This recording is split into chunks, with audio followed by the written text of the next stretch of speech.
Good afternoon, everyone, and a warm welcome to today's Perspective Series webinar organized by the DG Murray Trust, where we'll be taking a look at the new vision for children in South Africa and the path to bringing some real and accelerated advancement for our young people. My name's Tamsin Metelerkamp. I'll be your host today, and I hold the Children's Reporter post at Daily Maverick. So to give you a bit of background, this event forms part of DGMT's Quarterly Perspective series, which really aims to bring together civil society, government, the private sector, to give insights on some of the social and economic challenges we face. And it really ties in with a look at collaboration and innovation to challenge some of the entrenched patterns and power dynamics linked to inequality in South Africa. So today we're discussing the national strategy to accelerate action for children, which is also known as the NSAAC or the strategy, and the role that people across different sectors can play in actioning it. This conversation comes at a really interesting time for the advocacy and policy landscape of children's rights in South Africa. We have the NSAAC, which I'll dive into in a bit more detail in a moment, but we also had President Cyril Ramaphosa's commitment in his most recent State of the Nation address to ending child stunting by 2030, just 4 years away. And we've had the South African Human Rights Commission inquiry into food systems in South Africa, where we saw a lot of organizations spotlighting issues such as malnutrition among children. So over the past few years, it really feels like there's been a growing awareness, both in government and in society, of the importance of early childhood development and the interventions that make a difference in the first 1,000 days of a child's life, not just at that stage, but also over the entire life course. And these are issues that are really close to my own heart. They shape a lot of the work that I do as a reporter. And so I think we should all be looking for ways to harness the momentum coming out of recent events to see real change, not only for the children of the future, but our children of today. So in a nutshell, this conversation and others like it are really important. And that's why we have some incredible speakers joining us today who will be bringing their perspectives to the issue. We welcome Lorato Trok, who is the Executive Director of the Literacy Development Nonprofit Nal'ibali, as well as one of 31 members of the Eminent Persons Group for the National Dialogue. We're also welcoming Bontle Motatsa, who is a university student and the previous RCL president in the Northwest Province and NSAAC Children's Representative. Then we have Sanjeev Raghubir, who's the Chief Sustainability Officer for the Shoprite Group of companies. And last but most certainly not least, we have Mesuli Kama, who is the Network Mobilisation Lead for the Hold My Hand campaign, which has been very involved in the development of the NSAAC. So over the course of today's discussion, we're going to be exploring what the NSAAC is, how it can be actioned across these different sectors that we've mentioned, what practical steps are needed to take things forward, and very importantly, the accountability mechanisms that are in place. And so for those of you who might not be aware, the NSAAC was approved by Cabinet on the 5th of December 2025, just last year, after more than 2 years of consultations going into its development. And it really looks at an all-of-society approach for prioritizing children. That's business, civil society, government, faith-based organizations, labor, and very crucially, the people within the home. So parents, caregivers, anyone who has interaction with children and teens. And it's really about protecting the rights of children while advancing their well-being and health. There are 10 national priorities under the NSAAC, which we will be tapping into over the course of the discussion. But just before we go in properly, just a reminder that you can pop your own questions on the platform and we will be able to see those. So please also let us know what you would like to know during the course of the discussion. So let's start by speaking to those who were involved in the NSAAC's development about what went into that process and what it means to them. And I'm going to pick on our youngest speaker in the room, Bontle, who is going to be able to give us some perspective on what it was like to be a children's representative in the drafting of the NSAAC. Bontle, if you could give us an idea of what this strategy means for young people like yourself and for you personally. Greetings, everyone. Honestly, when it comes to this strategy, To us, it means that there are deliberate and measurable steps being taken, not only to listen to children and adolescents, but to put what we are saying into action, right? It means that the gaps between rhetoric, policy, and implementation, hopefully, are actively being bridged by government, private sector, civil society, and all members of the South African society. And it does that, if you look at it, to us, the NSAAC, right, is not just a document, but what it is to us is a recognition of the commitment that this country has to its present and its future through its young people, us, through our holistical growth in all parts of our lives. Because if you look at it, it brings together the Constitution.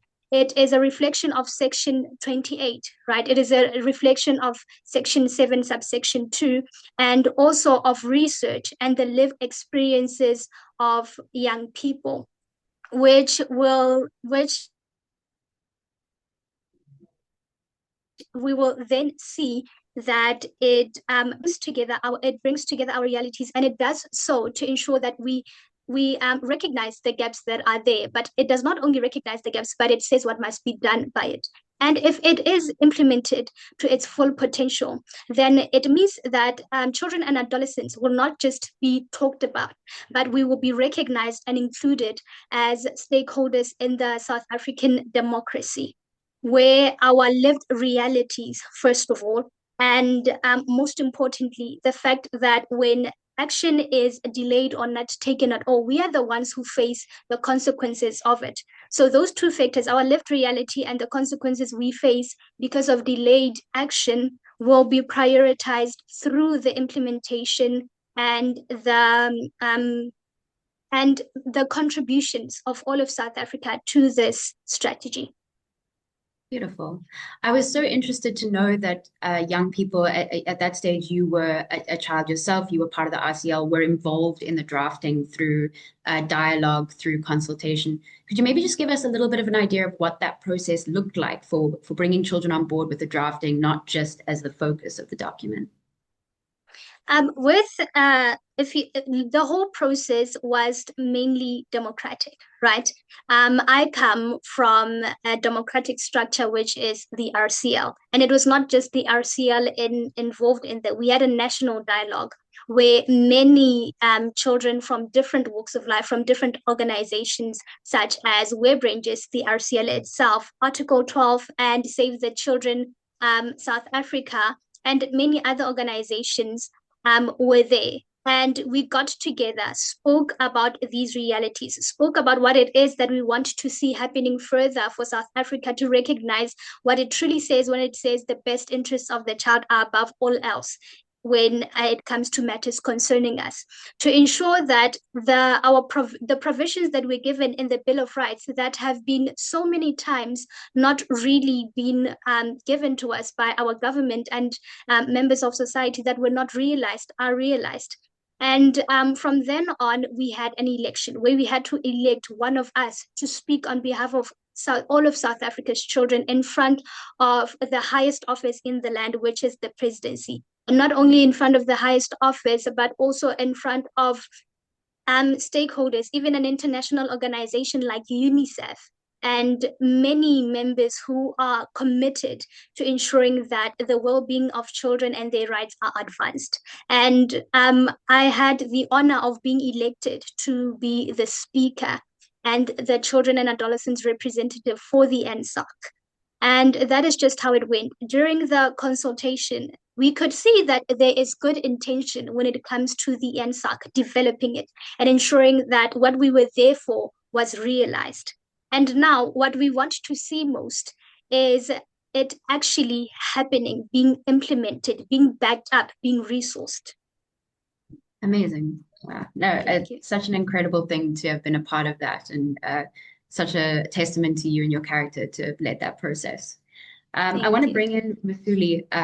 Obviously, we know that Hold My Hand campaign has really been part of this process of the NSAAC every step of the way. And so you have this incredible insight into where we are right now and where we want to go. So maybe if you could just tell us a bit more for those who are hearing about this strategy for the first time, what it's all about and why it's so important. Thank you very much, Tamsin. I could listen to Bontle for the whole day because really this is what it's about. It's about putting children at the center of our national development. But I think in about 2 years ago, the president, there would have been many incidents that were happening. And one of them is that of Enyobeni Tavern, where we saw children dying in a nightclub. And the president then instructed his advisor for social policy to say something must be done. And what then happened, there was a technical group that was created, a technical task team that was created, which involved all departments that are constitutionally mandated, with children's rights and development of children as a whole. And in that technical group, there were also civil society organizations that are working in the sector, and contributing to supporting children. And that process then developed this strategy that we now call the National Strategy to Accelerate Action for Children. It is really a call to action, as Bontle was saying. That we recognize the adoption of this strategy by the cabinet as a very important action from cabinet, but really it shows an intent, or commitment to accelerate action for children. It is not the end. It is just that opportunity that has been presented by cabinet for us to mobilize all of society to accelerate action for children. But as you said, Tamsin, that not only in this State of the Nation address, but even in 2025, the president made this commitment that government will adopt this strategy, and it will focus on these 10 key priorities, which I will just touch on a few of those in a moment. But in this, really the aim, as the president spoke in that address, was to include, poverty reduction, child protection, and addressing child malnutrition. And as you know, as we have said, that in December the 5th, this was adopted. But again, this year, in the State of the Nation address, the president coming out strong, in and foregrounding the national strategy to accelerate action for children, and in particular looking at the first 1,000 days, linking issues of stunting, as you would have said, but also how does the excessive use of alcohol in our communities affect the development of children when they are still very young. But as I said, this strategy, Tamsin, seeks to introduce 3 things in the main. One, which is presidential leadership for children and teenagers, that it must be led, from the highest office of the president. And we know what that presidential leadership comes with, in terms of mobilizing all of society around a vision for the country.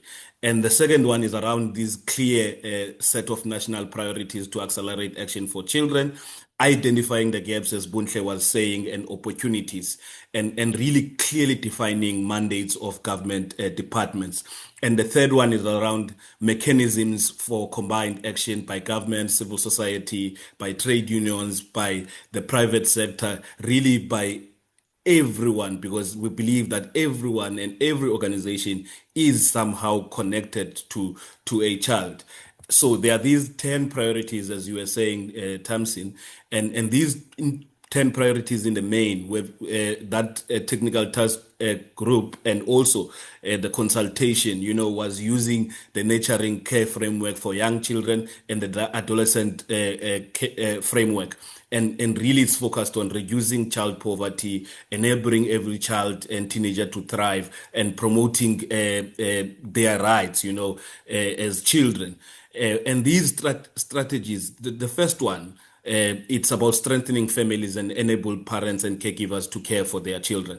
That we're not oblivious or we're not blind to the fact that there are challenges, that exist in our communities and in our families.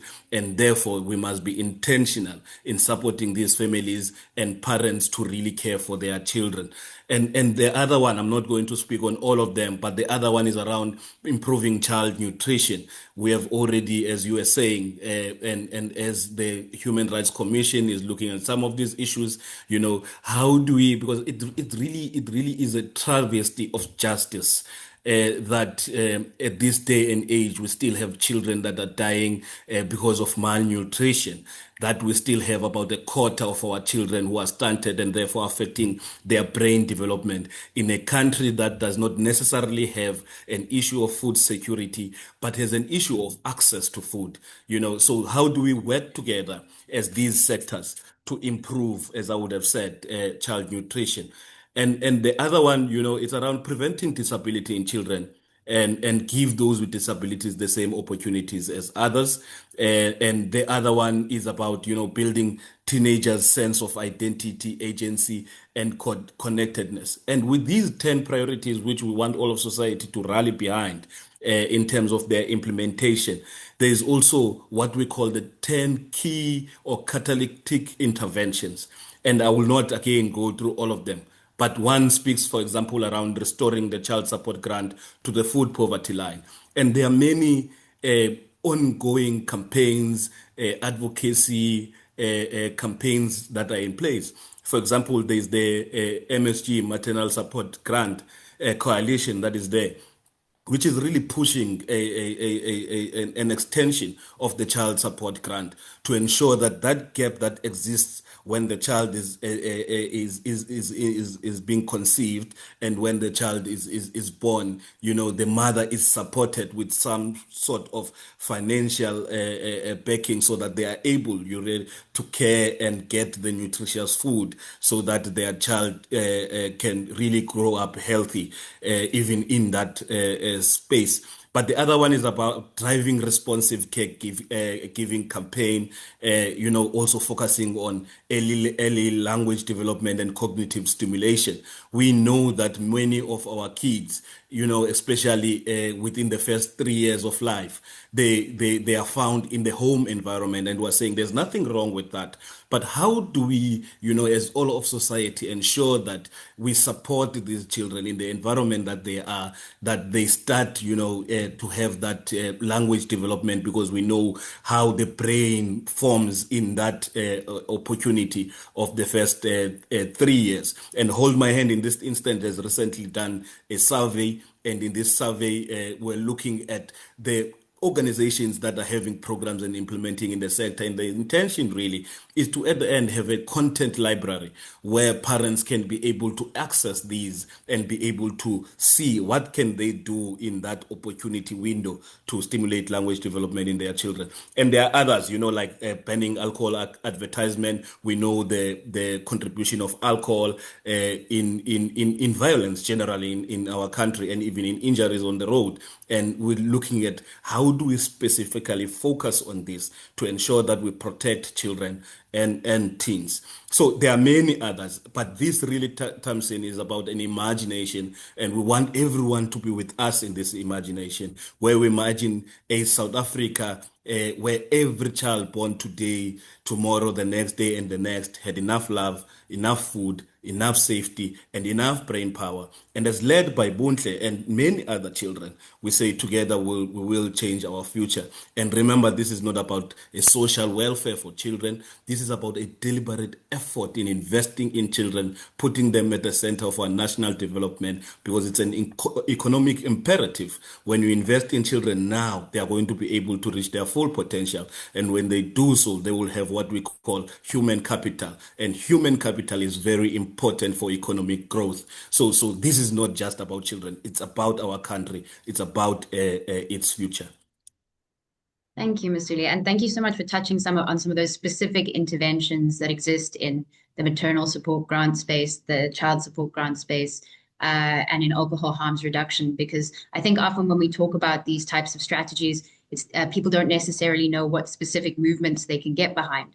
And so it's important to hold those in our mind, and hopefully we'll be able to go into a bit more depth on them later in the discussion. But for now, I want to draw in Lorato, and you wear two hats today in this discussion, representing civil society on behalf of Nal'ibali, but also representing the Eminent Persons Group for the National Dialogues.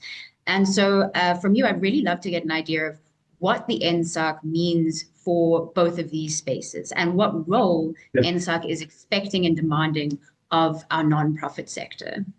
Yeah. Thank you, Tamsin, and good afternoon, everyone. I think for the for the civil society, NSAAC really means all hands on deck, meaning that we accelerate all the 10 priorities as Mesuli has just, explained them here.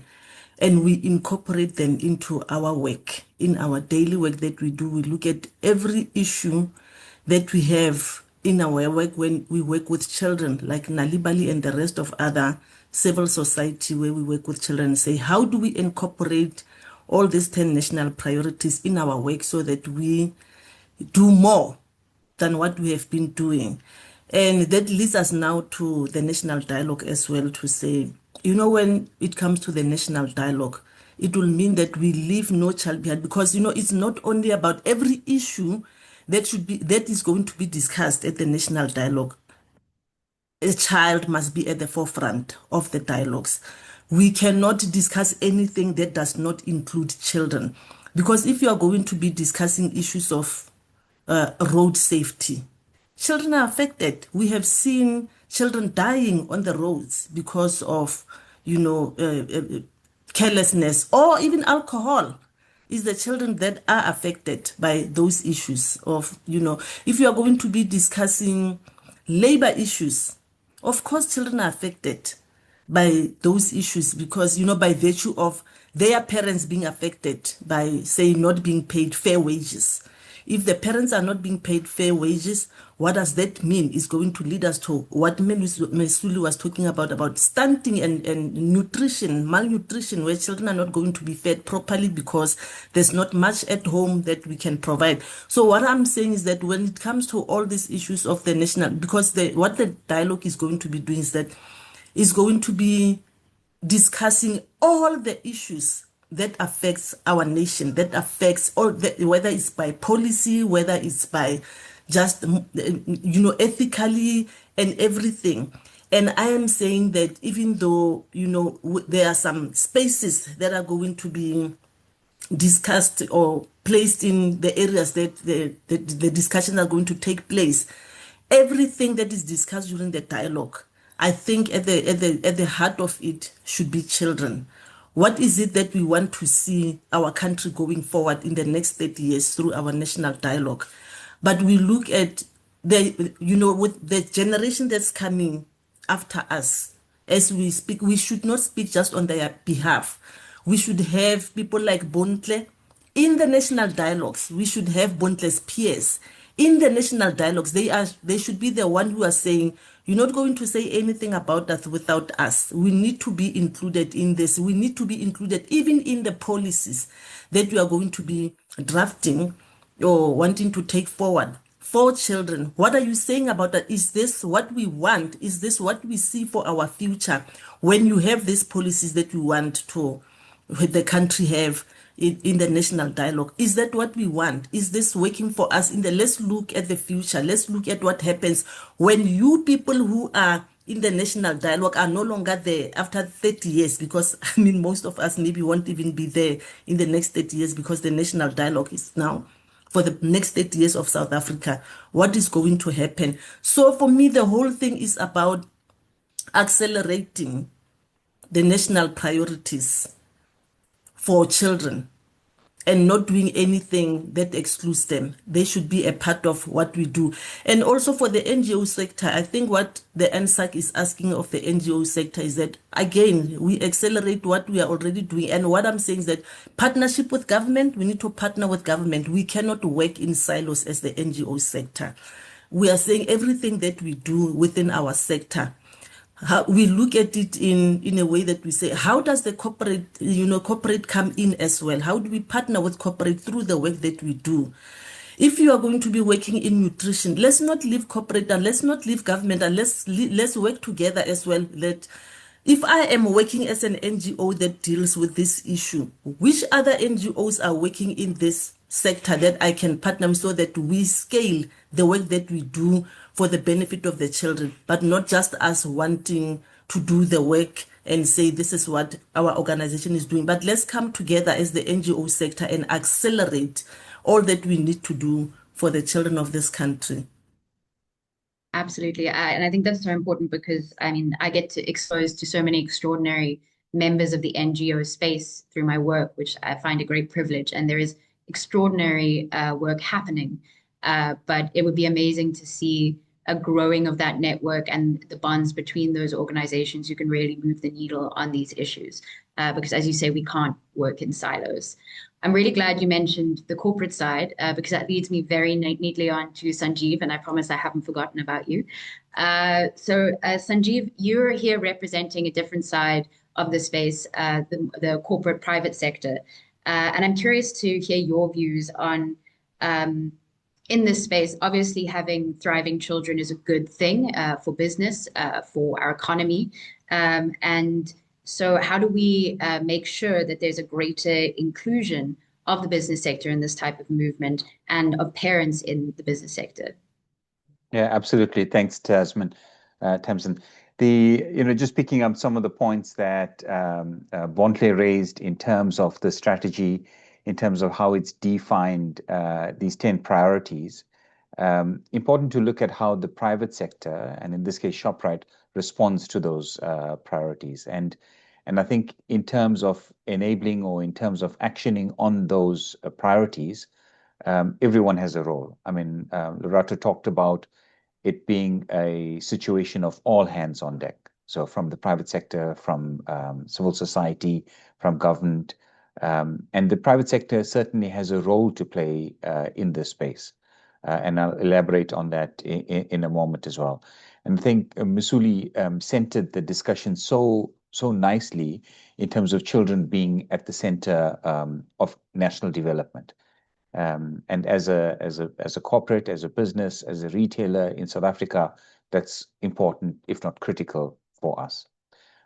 Just to talk a bit about Shoprite, as a retailer, the largest retailer in South Africa and certainly on the African continent, at the heart of our purpose is this desire to uplift the lives of people everywhere by providing access to the most affordable, accessible goods and services, by creating economic opportunities and uplifting the planet. And I think these three areas fit very well into the NSAAC priorities. So, beyond the corporate social investment projects that we do, whether it's community food gardens, whether it's supporting early childhood development centers with education and feeding, whether it's the donation of surplus food from our stores, all of these support nutrition and providing food to the underprivileged. Annually, the group commissions a report on food security in the country. And we see that there's a marginal improvement in food security in the last year compared to the previous year, particularly because of inflation and food inflation reducing. Now, it'll paint a different story this year, I'm sure, with all what's happening in the world. But I think it highlights the importance of food security being a function of accessibility, of affordability, and stability. And we know too well, and I think it's been covered so articulately, on the dangers of stunting, and particularly the first 1,000 days of children. And as a retailer, we have a role to play there in terms of making sure that we provide accessible, so we provide access to affordable nutrition, so that our customers, when they go into our stores, can access this nutrition, this affordable nutrition, whether it's in the form of lentils. We've engaged with the DG Murray Trust and the Grow Grade to identify the top 10 articles and to support the affordability of those articles within the stores to support access to adequate nutrition. So beyond all of those CSI programs, the group plays a lot of emphasis on affordability, as you can tell. Whether it's through providing bread that's a 600-gram loaf of bread for R5 or R5 meals, or having the cheapest basket of goods in the country. that's really this obsession within the group to be the most affordable and to be the most efficient so that we can bring those goods across the country in the most affordable manner. Wonderful. No, it's so incredibly important to have companies like yours involved and on the front line of addressing these issues when it comes to children. And I just did want to follow up on something you mentioned about, the uncertainty we face this year, the fact that we are seeing a lot of tumult in the geopolitical space that, does come back to affect our local system as well. And so just from your perspective, from the sort of corporate sector, do you think that's being factored into the approach going into the year ahead, the years ahead, when it comes to sustainability and protecting these spaces that you're involved in? Yeah, I think, look, there's going to be these sorts of events that happen around the world. Our only wish is that it's resolved quickly so that we can get back to some level of normalcy, whether it's food inflation, whether it's access to energy, all of these are matter, all of these are important. And I think Lorato talked about it in the sense that all of these things matter to children as well. So, whatever plays out in the world in macroeconomics, it has an impact on children. Our only wish is that these things are these peaks are flattened out and that they resolve quickly. Absolutely, that's definitely my hope as well. I want to take a look now at these 10 priorities that we've touched on and that Mesuli was kind enough to lay out in a bit more detail for us, which drives a lot of what needs to be done as part of the national Hold My Hand campaign and across the various sectors when it comes to making the NSAAC not just a strategy, but something real and tangible for children on the ground. And so, Bontle, I want to draw you back into the conversation at this point to ask a bit about how you see children and teens being more involved in the actioning of this strategy and some examples that you might have seen of where they have been involved effectively. Okay, so honestly, when it comes to children and adolescents, they can be more involved in action through their inclusion in real decision-making spaces where we are not just consulted, but our input is taken to be meaningful. Right. Now, I want to take you first to what we have talked about before in this conversation, right? And where we can improve on that, there is a sort of inclusion that we have been given, but oftentimes it is symbolic. So we really do need to improve on it. And the first one that I will take you to is first of all, in our schools, where we can start by improving it more, right? Because it is there, it just needs more improvement. In our schools, we have the Representative Council of Learners, which is recognized by the South African Schools Act, right? Now, there, what we have to do is, though it is there, it is not really effective because they are not really resourced and they are not trained properly. So there will need to be more training for them so that they are able to actively participate in shaping the policies of the schools in school government, in identifying issues within their school community, and also assisting teachers and management with improving the education space. Because if you look at our schools are the one place where most of our children are at for the rest of the day.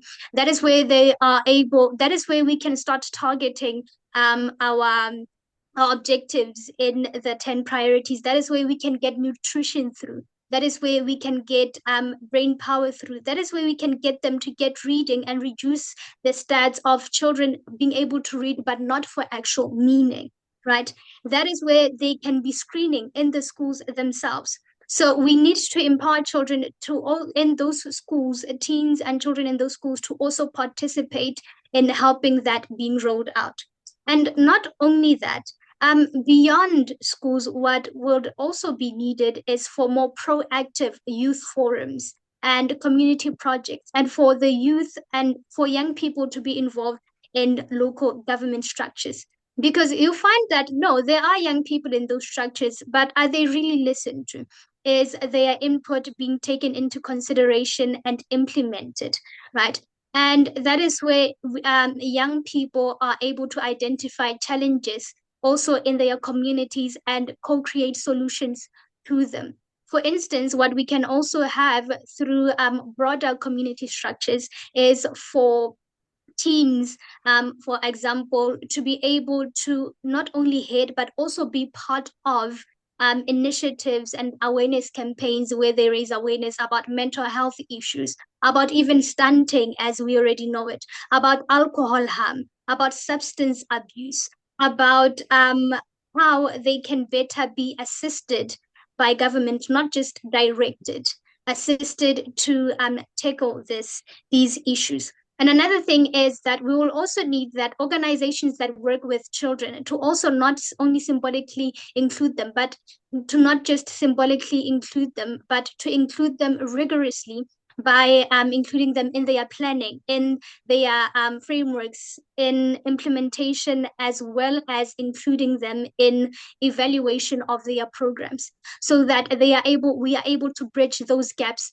together, so that we are able to directly access and be allowed to be part of designing solutions to problems that affect us most.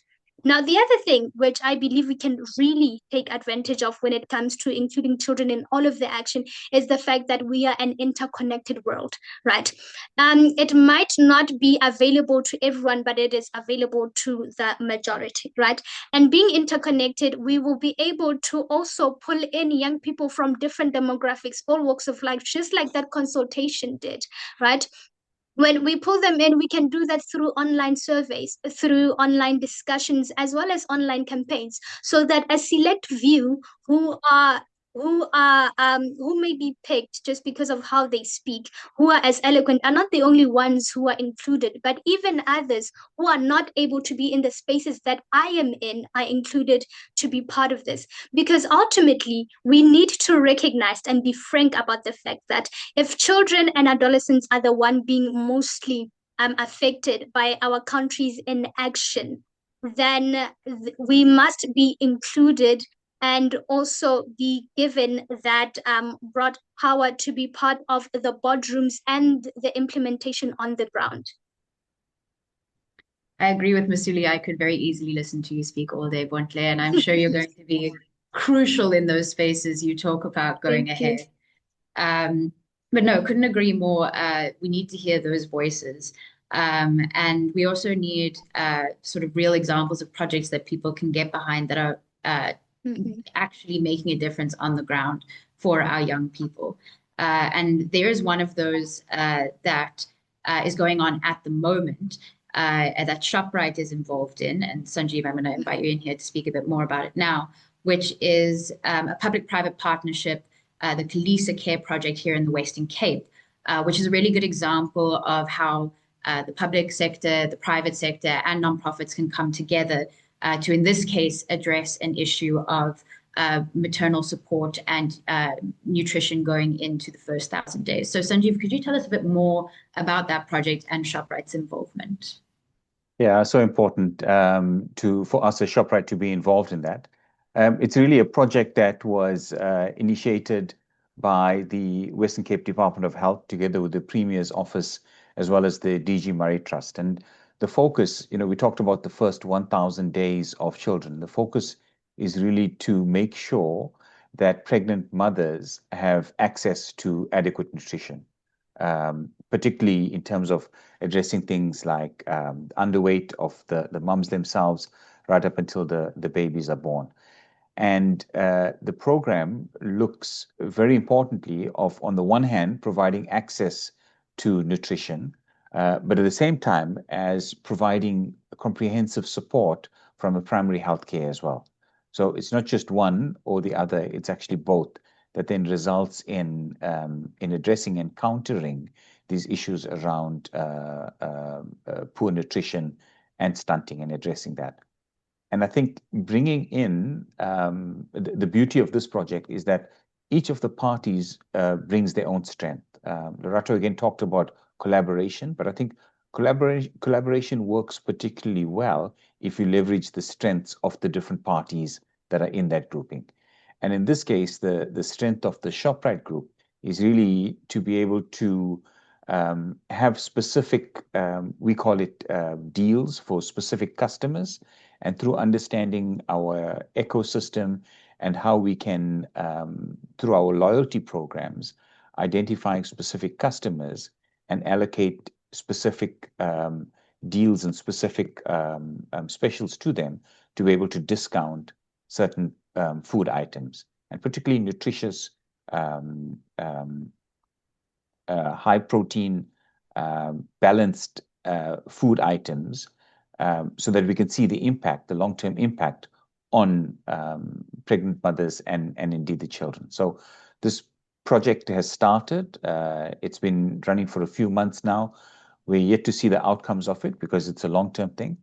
But I think the expectation is that there's certainly going to be an improvement, on the one hand, on the mums, the pregnant mothers' nutrition and their well-being and health, and as well as on children as well. Wonderful. No, I can't wait to see the outcomes of that project, because I've been also following it with great curiosity. I think it's a wonderful intervention. While I have you, I'm just also going to bring in a question from one of our audience members, Juliet Mateja, who's a teacher at the Department of Education, wanted to ask you, Sanjeev, about how schools can have community food gardens as well as receive surplus food donations from Shoprite. Is there space to write to local Shoprite stores, or how can they access information around forming those types of partnerships? Yeah, certainly. So I think in terms of having the information, if you go onto our website, that's shopriteholdings.co.za, you'll be able to access our corporate social investment pages there and apply for these different programs. In terms of food gardens, the group supports more than 300 food gardens across the country. And I think what's quite telling about that is that over the years of support, and it's more than 10 years that we've been running this program, is that we see a success rate of greater than 80%. And that talks to really on the one hand, the communities coming together and supporting and being involved in this and really leading the initiative. But then from a corporate side of view, Shoprite being able to support with training, access to seeds and seedlings and implements, the shade netting, the irrigation if it's needed, etc., etc.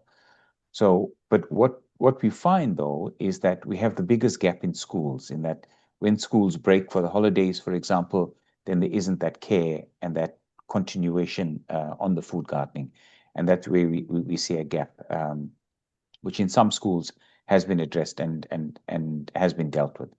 But the reason I'm talking about this is also about emphasizing the importance of community food gardens, particularly from creating that diversity in diets, access to nutrition, access to fruit and vegetables, because we know that having a diverse diet is so important to address issues like stunting and overall nutrition. Absolutely. Thank you. Lorato, if I could turn back to you. We know that civil society is already so deeply involved in looking after children and children's issues. But how do we get the public more behind these various nonprofit organizations to support what is being done and to reach children in need? And maybe drawing from the example of Nal'ibali as the organization that you represent, in how that can be done. Oh, sorry, you're just still on mute, Lorato. My apologies. So thank you, Tamsin. I think what the public needs to do is to get behind civil society by buying onto the programs and the projects that we bring into communities. Because if civil society goes into into the communities and we bring whatever we bring through our programs, work and project work, and there's no buy-in from the community, then it's all futile. There's nothing that we can do. I mean, Sanjeev just said that, you know, the one problem that the school has got now with the food gardens, that when the schools are closed, then there's no continuity of that. And that is a clear example of how, you know, communities can be in charge of the projects that are being brought into them. Because how do you sustain a food garden at a school that you know that it provides food for the children? How do we decide on that, saying we don't want this to be, to die? We don't want the gardens to just be sitting there when we are not there. What responsibility do we take upon ourselves to make sure that this doesn't happen? Do we come over the school holidays? Can we sacrifice a week or so on the school holidays to come and make sure that that garden stays, as we want it to be? So that is what we do, because we also want the community can also, in that way, the community sustain what civil society brings into their own communities as well, and say, if civil society is not there, what happens? Because we need that to be, a long-term project and program, even without us being there. And in terms of what Nal'ibali does, actually, when it comes to the 10 national priorities, what works best for us is the, inclusion through our work, and disability inclusion. That means that, and also strengthening families and parents and caregivers, supporting them through our literacy promotion work, where we know that there's lack of resources in schools, at home. Bontle was talking about, education for those who are not able to have the resources and so on. What happens to the children? I mean, I know the DBE just recently said that there are 1.6 million children between the ages of 3 and 5 who are not in school, who are not in primary, in preschool. 1.6 million children. What happened to those 1.6 million children who are not in school in any way? And that's where now we come in with projects like what we do with Nal'ibali, promoting family literacy and going into the homes and making sure that the parents know about these issues that affect children. And our programs are very holistic.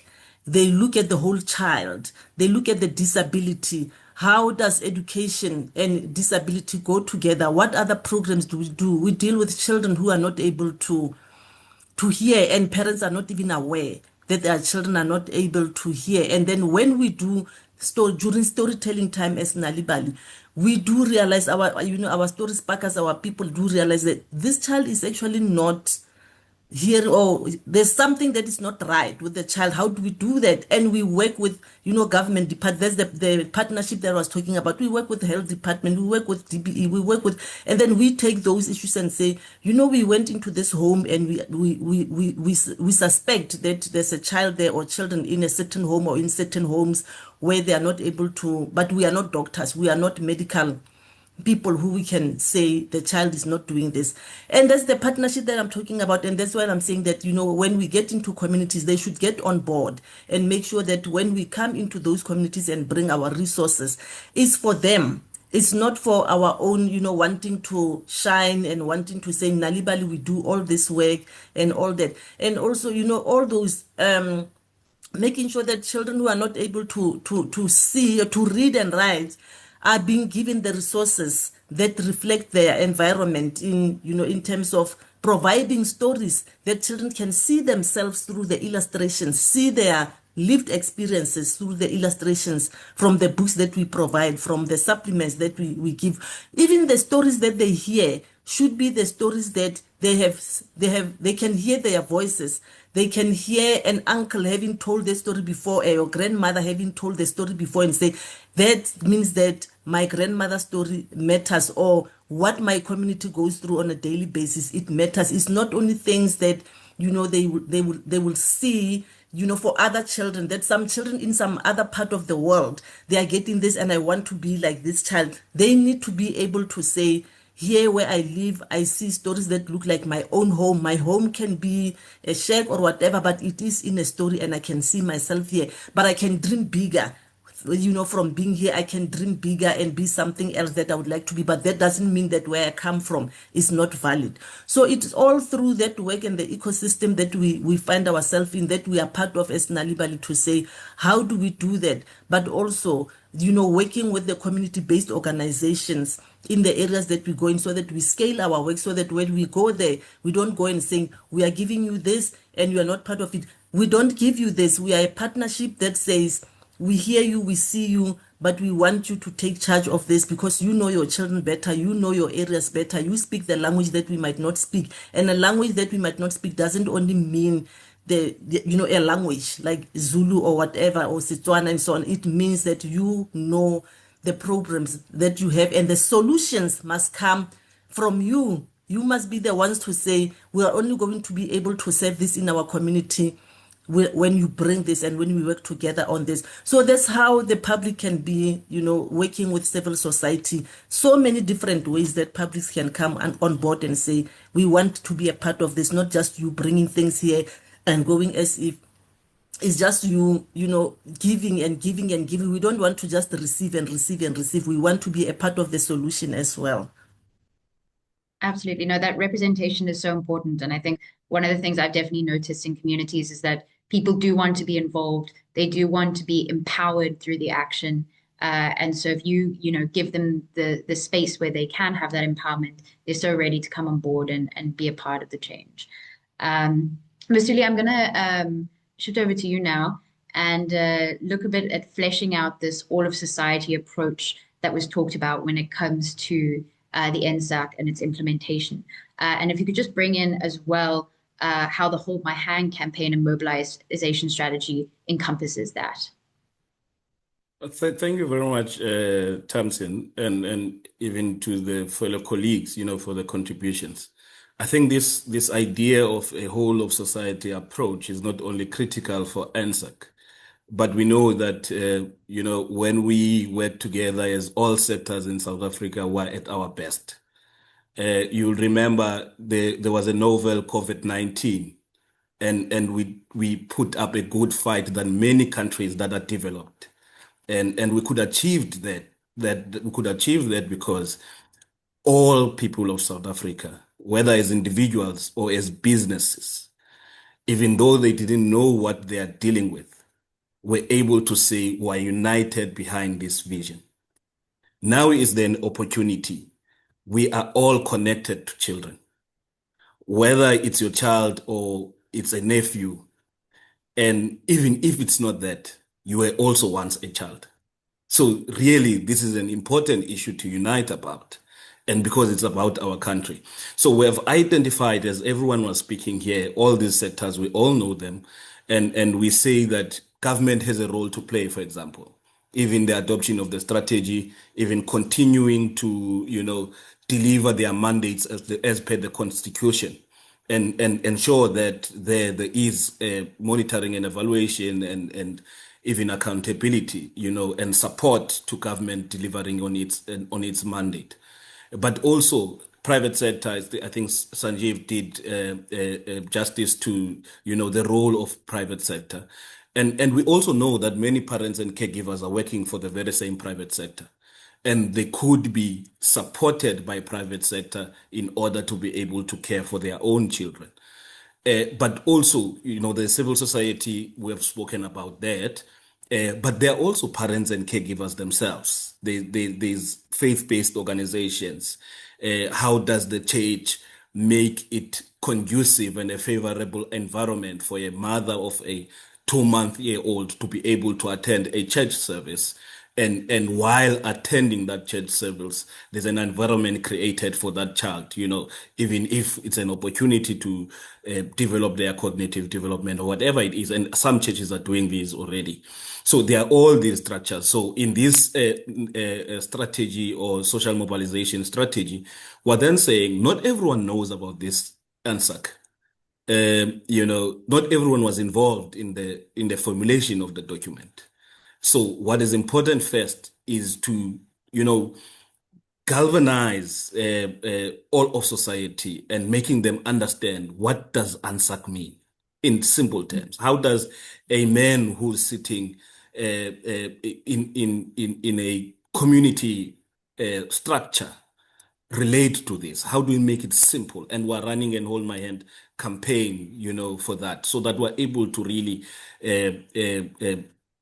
clarify what is this really about, but also how do we use the churches themselves in their own language, traditional leaders in their own language, to really explain to their constituencies. What is NSAAC about? What are these priorities about? So that people are able to, support them and adopt this vision of ensuring that all children achieve their optimum well-being and they can reach their full potential. But also in that, how do we strengthen institutional mechanisms, for children's rights? How do we ensure that in provinces, the premiers are champions of children's rights? In local municipalities, the mayors and councils are champions. They are invested in making sure that we have child-friendly communities, and where children are able to thrive and where they are safe, and lastly, how do we, as we can see this partnership with Shoprite, but mobilize other players, across sectors and form these critical partnerships for implementation of NSAAC.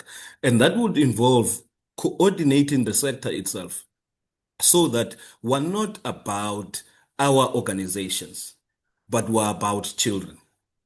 And we look at what is our contribution and how can we collaborate with other organizations to improve the state of children. So that's what we want to drive. And these strategies, I was saying, onboarding key leadership is critical, so that conversations do not stop here just because the topic today is about children. But how does Sanjeev at Shoprite, for example, when meeting with other private sector players, how do they continue with the engagement of investing children and speaking to associates on the importance of investing in children? But as an individual who might be even working in a different space, totally different from the children's sector, how do I use my skills and the spare time that I have to help the organization that is down the road and would really benefit from my skills in terms of improving their services for children? So it's about everyone trying to mobilize everyone to think about action for children, that it is now time for action because we are starting to lose the gains that we would have made over the past 30 years. And united as South Africa, we've seen the strength that we have, and that's what we're trying to push here. That in the foreseen future, you would not need a Mesuli, a Tamsin, a Bontle, a Sanjeev, a Lorato to really anchor this campaign.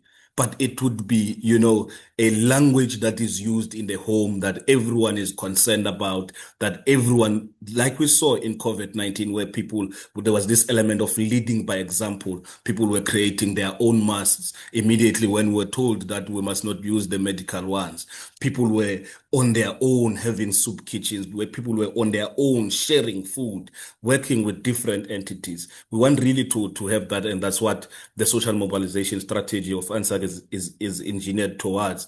And as I said, is about this imagination of a South Africa where every child born today, the next day, and the next have enough love, enough food, enough safety, and enough brain power every day of their lives. Absolutely. I think that brings us quite neatly, Mesuli, onto our next section, because you talk about this need for actioning and actioning across society. And the real question is, how do we make sure that the strategy doesn't just stay on paper, doesn't get caught up in bureaucracy? How do we make sure that it is seen in action and in implementation? And this is a question that I'm going to put to all the speakers here now. And I'm going to ask, just because of time, that we keep the responses in this to about 2 to 3 minutes so that we make sure we get through everything we want to. But Mesuli, if we start with you, with that idea of moving from policy to action, I also want to draw in a question from our audience member, MacDonald Pambaniso, who says many of the organizations here work in very different contexts: rural, urban, disability, inclusion, ECD, etc. So how do we ensure that this new vision for children becomes a shared national framework rather than a siloed initiative in these different spaces? No, thank you very much, and thank you for that question.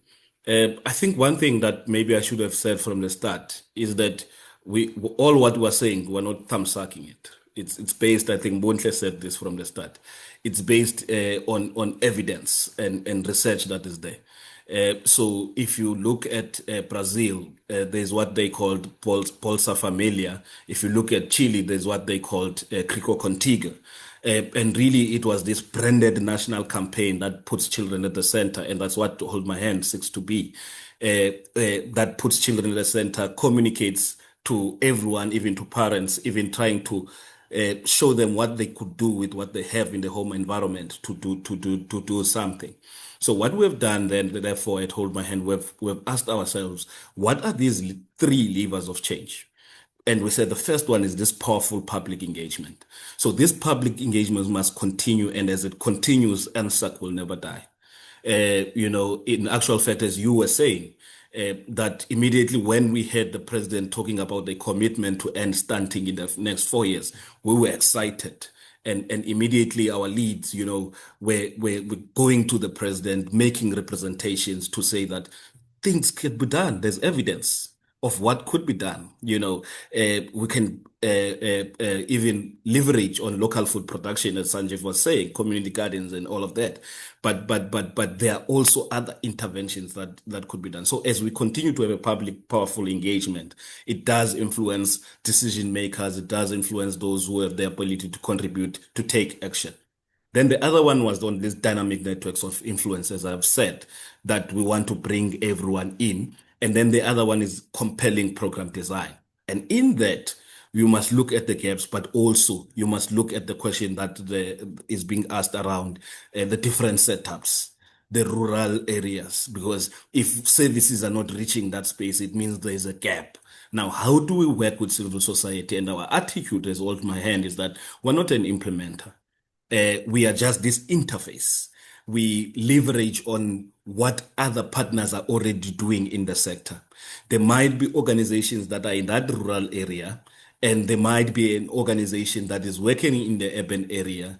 If you combine the two organizations and they're able to see what programs or support they can bring together to ensure that these services are delivered across board. But the other important thing is that we are building what we call the Hold My Hand community. And partners, organizations are invited to join the communities, an opportunity to profile the work that you are doing. Sometimes, it happens even to me. You don't know the organizations that are in your area. It's a reality. You can be told that there are certain organizations working in your area and you don't know that. So this is also that opportunity that we also link these organizations to the actual beneficiaries, whether it's the caregivers or the parents, so that they are aware of organizations that are existing, but who are also aware of what is the contribution of civil society at the time. And in that, the last point, sorry for speaking long, but in that, Tasmin, is that we want to ensure that at the end we have this open network type of a situation whereby partners are able to interact and transact with each other, on their own, and ensure that we really build these critical partnerships, that we leave no child behind, regardless of where they are born. It is not their choice of where they are born geographically. It is not their choice that they are even born, so we must be there to support them everywhere where they are found and ensure that really we close the gap in service delivery for children. Couldn't agree more. Thank you. Bontle, if I could turn to you, when it comes to this question of moving from talk to action, could you give us a bit of perspective on your thoughts on that from a youth perspective?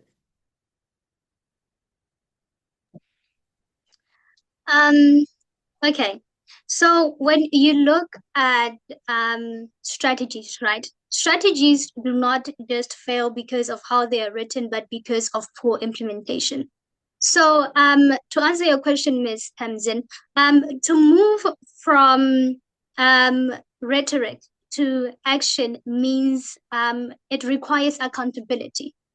Accountability in the sense that we need to have clear timelines and measurable targets set in place. And most importantly, the people that will be determined to delivering upon those timelines and targets, right? And not only that, what is required for this strategy to not just be something that's filed away or something that's just on paper is resources. Without resources and capacity, as we have always seen in the history of this country, in the 30 years of this country, without resources and capacity, even the best planned out and the best written strategies or policies will just end up being will just end up being words on paper that is put away in shelves that will soon collect dust. So what we need is to ensure that there is that capacity. But most importantly, with the NSAAC specifically, what is also needed is that we listen to children and adolescents. And we not just listen to them or include them once, but we continuously keep on doing it again and again to ensure that every decision that is made and every action that's taken in this implementation reflects children and adolescents' lived realities and their inputs as well. And more than anything, what needs to also happen is that the NSAAC needs to keep on going. So beyond all of the systems that we'll be putting in place, beyond the timelines, management, monitoring that we will also need, as well as public interest, public views on how we are heading, if we are heading in the right direction. Beyond all of these systems is the right people to do that. And not even just the right people, all of South Africa's people. Because if you look at our constitution, in the preamble, the first 5 words are "we the people of South Africa." So that is what we need. We need people. We need government. We need civil society. We need the private sector. We need everyone in this country. We need children, adolescents, and all young people to continuously show up, to engage, and to also push for implementation. Because at the end of the day, Ms. Tamsin, at the end of the day, this strategy, the success of this strategy as a whole is not based on what it is promising, which is, by the way, a wonderful reality, a wonderful imagination that we would like to accomplish, as Mr. Mesuli just said. It is not just what it is promising, but its true success is contingent upon the change that it is going to have in the lives of children and adolescents. 100%. Couldn't have said it better myself. Sanjeev, if I could draw you in at this point, again, looking at the question of taking from strategy to action, what from the corporate side will be the priorities in that? Yeah, I think very importantly, and as Mesuli took us back to COVID, it was clear why we were doing certain things. And I think we have to emphasize the why. Why do we have the strategy and how it's going to impact us? And it's clear that we know the consequences of not acting now. So I think a lot more work needs to be done in terms of understanding the why. On the one hand, we talked about stunting, we talked about the impact on children. On the other end, we also have this issue of obesity, particularly amongst children. So, we really need to understand and articulate what is the impact then in terms of the long-term development of our country and what this is going to happen, what this is going to impact on our workforce and our country. So I think really emphasizing the why is critical.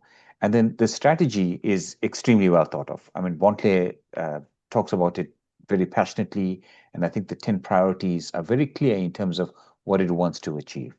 So we have to start acting. Emphasizing the point again that in partnerships and collaborations, and this is an all-of-society approach, that we have to leverage on the strengths of each and every member of that collaboration or of that partnership. As retailers, we're very good at taking food affordably and efficiently to customers, so we can make it accessible. We're very good at taking out waste from the entire system, from the entire process. That's what we need to leverage. That's the area, that's our superpower. So this is what we need to do, I think, individually across society. I like this idea of bringing your expertise to what needs to happen, taking a look at yourself and going, what am I good at as an organization or as an individual, and how can I apply that to taking this strategy forward? And with that, Lorato, I'll bring you in on this question as well. Coming from Nal'ibali, coming from your positioning in the national dialogue, how do we take this strategy from paper to action? Yeah, thank you, Tamsin. I think that with the the national dialogue, because it is a 30-year strategy of the government wanting all South Africans to be a part of. I think the national dialogue is going to be a reckoning on all South Africans, because we will have to justify why we still have issues that affect children if we have had the dialogues and the 30-year strategy to say, what have we done in the last 30 years of this country being a democracy? And what is our plans for us going forward in the next 30 years? Are we still going to be talking about the same issues in the next 30 years? About what is it that we haven't done for the children of this country? So I think that we are going to be judged by that. And for me, I also think that for the dialogue to work and for all of us to come together and say what is it that we need this policy to go forward is by including the children themselves into the discussions. The same way where you have disability groups saying you cannot do anything without us being in the rooms. And for the longest time, our children, we have been speaking for our children and not with our children and not including the voices of the children. We would assume what is it that the children want without having spoken to the children. And Bontle just said that, it shouldn't only be children who are able to articulate themselves in a way that we will think that, they've got confidence enough to speak up and say the things that we need to hear. It should even be the children who we deem don't have voices, but we must give them a voice and say, you have a voice. That's why I'm saying, I think for us, the main strategy that the country has got now, it is the national dialogue to say, what is it that we are doing next? When we look back after the dialogue, 5 years, 10 years, what do we have? Do we have, M&E that says what happened in the first 5 years after the national dialogue? What is it that we have achieved? What is it where are we lacking? What can we do? What has the corporate sector done? What is it that we have included?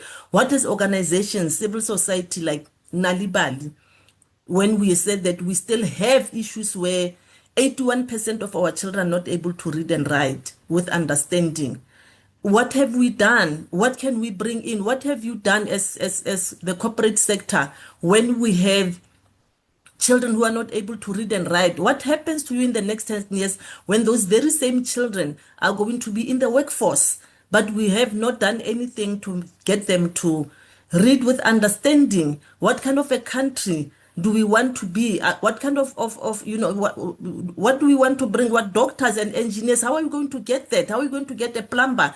If we can't get our children to read and write, what kind of a society do we? So I think the national dialogue should be a reflection, should be a strategy that's going to be a reflection of us, of a society that we want to look back and say, this is what we've been saying, this is what we have built, this is a South Africa that we all want to live in and be proud of and say, we have done well for ourselves, we have done well for our children. Because if we do well by children, for children, then we don't have to, we are having a society that is healthy and that can go forward and that can contribute to, globally. We're not just a small thing, we are interconnected. Everything that happens, the wars that are happening right now and all these things, we are being affected. We have stories to tell as well. It's not just what is happening, it's also us here, but that is also connected to the children. Like we're saying, everything else affects the children, but if they are not in the rooms, then the national dialogue is a futile exercise, I'm afraid.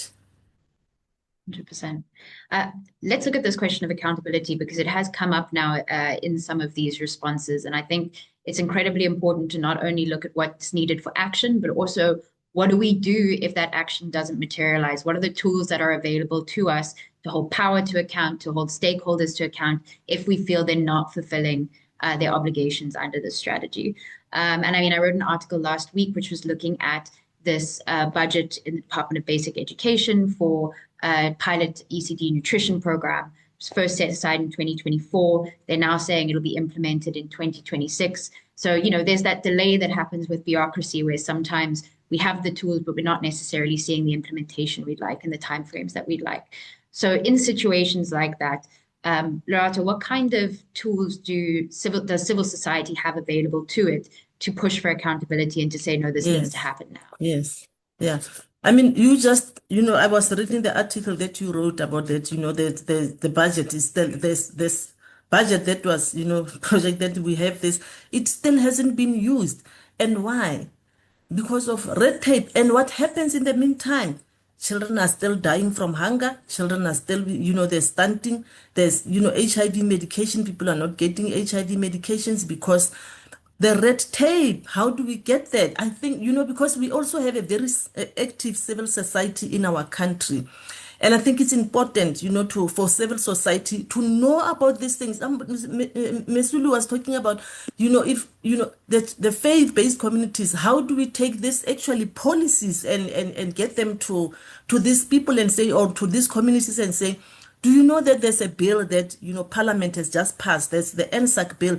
Do you know what it means? Do you know what you can do? And it's just the bills that are sitting there, and it looks like they're for certain people and not for all. And certain people can only speak for them and not everyone. But I think that once we know that it's for all of us, once the whole communities and the country knows that these laws are for everyone, you have a right as a South African, because it's enshrined in the Constitution, for you to stand up and demand accountability from your local councillor, from the church, from the your movement or the political party that is responsible in your community, that is the one that is, the word, and so on, and say, but what happens if we see articles like that says the budget is there, but it hasn't been used because there's red tape, there's people who are standing in the way of that? Because what is the red tape?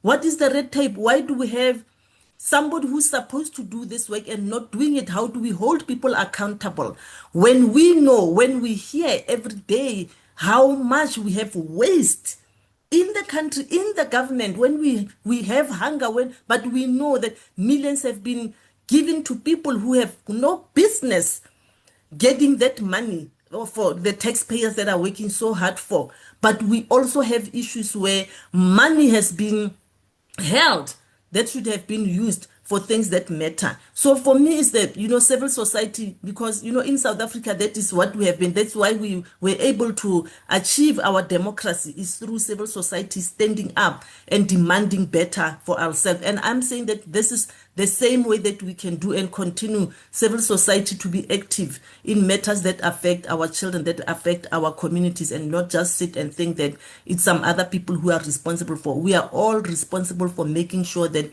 we hold people in power accountable. Thank you so much, Lorato. Sanjeev, if I could bring you in here, this question of accountability. We know that civil society has a long history of watchdogging. What about the corporate sectors, the private sectors? There's space for them to play a role in holding power, state, other corporate actors accountable? Yeah, I think firstly, it's about also holding the private sector accountable, but holding the private sector accountable for what they should deliver. So if your shelves are empty and if you're not getting the food that you need in your stores, then that's what you need to do. So, it's a bit difficult to talk outside of that, but I think accountability should be placed where it's needed. And I think in terms of us as a corporate, in terms of us as a retailer, hold us accountable for what we should be doing. Like we hold governments accountable, our local councillor, our local municipality in terms of delivery, hold the corporates around you accountable for what they should be delivering. Absolutely. Thank you. Bontle, if you'll step in. We've actually got a question for you that speaks directly to this from Tatu Mahlangu, who said, what accountability mechanisms should be in place to ensure children's inputs influence the outcomes of this strategy? So maybe you can weave that into your answer around accountability. Thank you, Ms. Tamsin. Now, with accountability, I feel it prudent to go back to what Mama Lorato just said, has been saying, is that the power of all of this is within the people's hands, right? Civil society, government, everyone in this country, all corporations, will always directly have a social responsibility towards the South African people. And when it comes to accountability, every sector, right, they need to have accountability mechanisms. They need to set the goals. They need to set the standards for how they are going to go about their business in a way that has to positively affect communities that they are in. But then the problem is, the problem that I have noticed in South Africa is that we wait for the problems coming to accountability to boil over, and then we start pointing out that you did not do this when you were supposed to do that. That we start pointing fingers and blaming each other when we should have asked for accountability in the times where the impact of the lack of accountability was small, when it wasn't high. You look at the Madlanga Commission, for example. It is an example of matters boiling over and then being looked at and then asking for accountability after it has now affected the whole country, after the effect of it is not on a smaller scale. So that is what we should do. We should look at problems. We should ask for accountability when we do not see that when we do not see that the goals that we were promised would be achieved at a certain time are not being achieved. We should ask why that is happening, and there should also be public reporting. The media is doing a good job in its part of reporting what is happening. Honestly, what we need is for the South African people to not, for lack of a better word, I will say, to be angry enough about the fact that their rights are being trumped over by the people who are supposed to serve them, not having accountability for the actions that affect the people. So that is what it comes back to. There is media reporting. There are reports on these organizations, on the commissions, on the programs we run in our sectors. There are budget meetings that are being set, right? So what we must do is just ask to see it. And when it comes to noticing the influence of children's voices and outcomes, it comes back again to the people being scrupulous. They should, even when it comes to the implementation of the NSAAC, they should be scrupulous when looking at our reports. Now, we are fortunate that the NSAAC, right, we have an accelerator, Hold My Hand. And if you look at the Instagram page and every other page of Hold My Hand, we are continuously reporting what is happening. We are continuously giving tips out on how every South African can have an impact on children's lives. We're continuously speaking and showing what we are doing on our part. Now, it is up to them. It is up to people, everyday people, to children and adolescents, to hold us accountable to where we are lacking, so that we are able to not only report the positive outcomes that we have, but also fill in the gaps early. Thank you so much, Bontle. We are starting to edge into the red zone on our time. So, Mesuli, I'm going to hand over to you.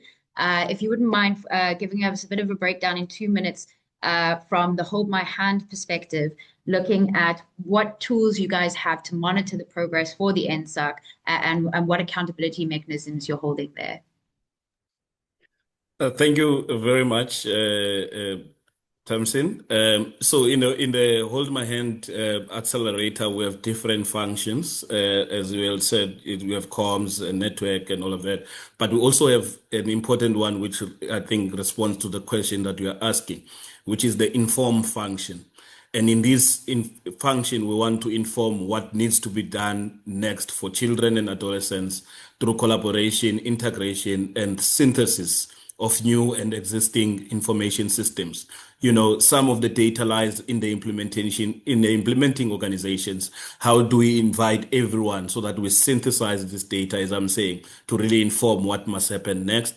We planning, and hopefully we'll be able to develop this live data dashboard, where everyone can have access to and try to answer, questions like what is the status of children and adolescents in respect of each of the priorities that we would have talked about. And this is that outcome data, so that we really informed as what to do next. But secondly, how well are we doing in responding to the priority, and what proportion of the target group is being reached and by whom and with what level of quality, and even looking at, you know, what are the resources that are currently being spent on each priority, whether by government or by other funders, and what other non-financial resources are being directed at that priority. And lastly, you know, also having this information of what needs to be done next, as I would have said, to improve the outcome, and how can that be done. So we're hoping that this data dashboard will then inform what advocacy campaigns must happen, what community organizations must do in mobilization. And we are already, as I would have said, around that social mobilization, trying, you know, to socialize NSAAC even with parliament and other institutions of government, so that, you know, in the processes of outreach and even public participation, that a platform is availed for communities, individuals alike, to be able to input and hold government accountable in terms of implementation. But as I said, it's not only about government, it's about everyone. Because the issue of accountability must really be extended to its true meaning. You know, that as you, as a citizen, are not doing anything, you must know that you are actually doing something. You are actually contributing, you know, to the social ills that we're having, because lack of investment in a child leads to, you know, even unemployment, which leads even to criminality. And I often say, to close this point, that if it takes a community to raise a child, it does also take a community to raise a criminal.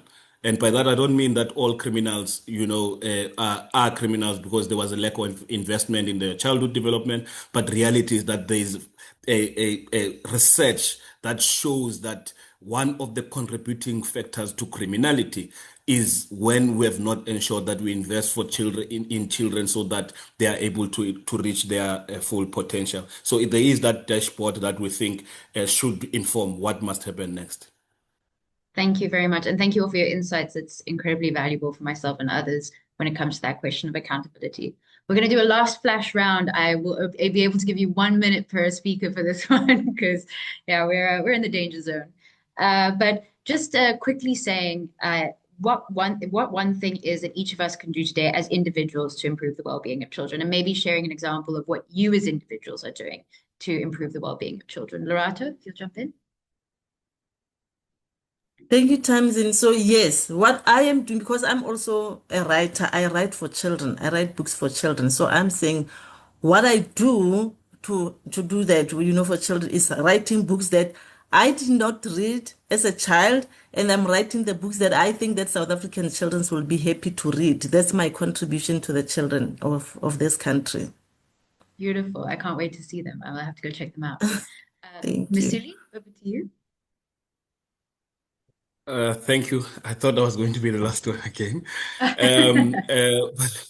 But I think for me, the first thing is for everyone who's listening to this call, and to follow the Hold My Hand campaign, engage with the Hold My Hand campaign, participate in its activities, share its content, make sure that other people have access to that information. Trust me, I you know, when we had started running with the campaign, I was sharing some of the work around you know, giving children with disabilities the same opportunities as others, and to my inbox, one lady said, I have a child, is 3, I think was 3 years old, can't talk, can't walk, and I'm sitting here hopeless. But through the post that we have been sharing, I have some hope.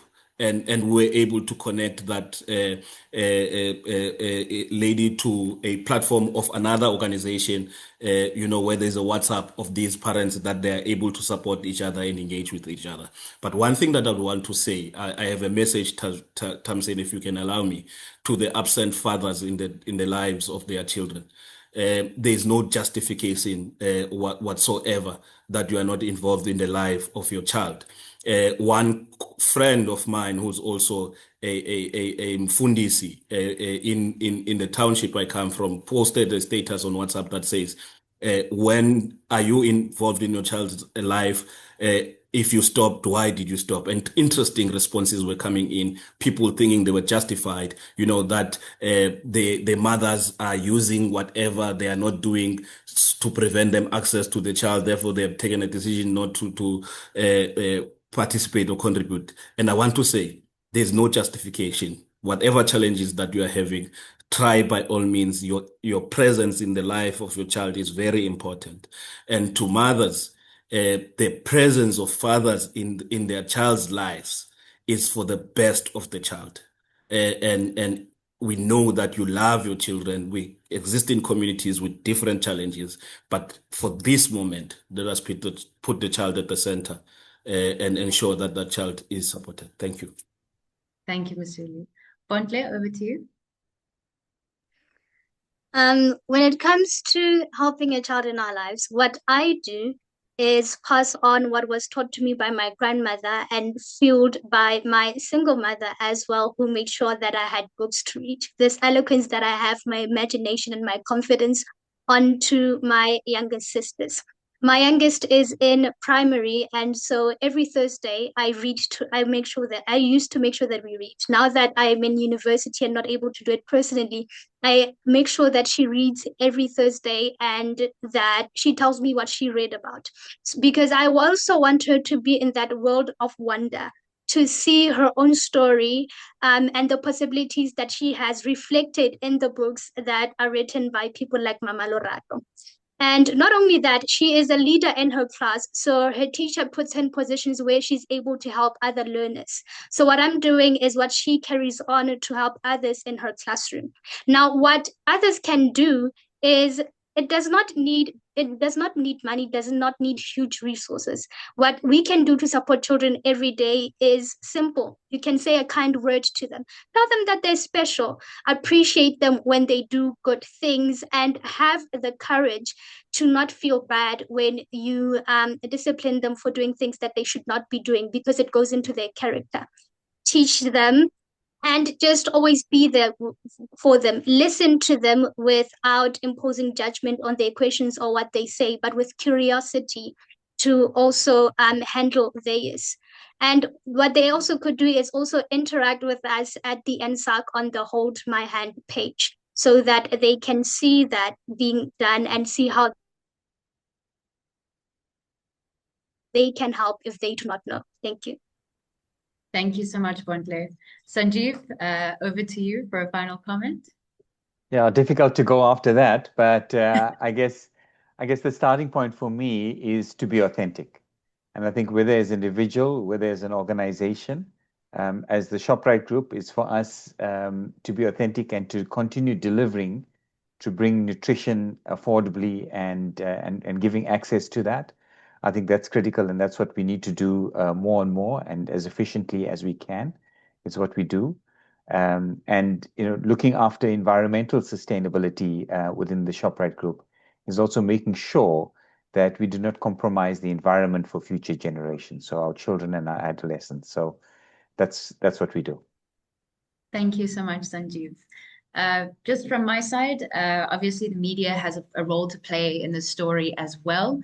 I have the enormous privilege of being the children's reporter at Daily Maverick, which means I get the space to focus on a lot of these challenges that are facing children, but also on a lot of the amazing people, young and older, who are making a difference in the space. And so I think from the media side, the big thing is to continue to push this awareness of the problems and the solutions that we have available to us in the space, to center young people's voices wherever that is possible, to make sure we're not just talking about families, kids, caregivers, but talking to those groups as well. And finally, the accountability aspect too, because at the end of the day, when we know that there are promises that have been made, we're one avenue where we can really hold people accountable and say, you have to put your money where your mouth is, essentially. Thank you so much, everyone, and thank you for your patience. I know we've crept a bit over time, but it's been such an amazing experience to be here with all these wonderful, authentic people. And thank you to DGMT for giving us the space to have this wonderful discussion. I can't wait to continue to engage with you all in your own spaces going ahead. So thank you and all the best.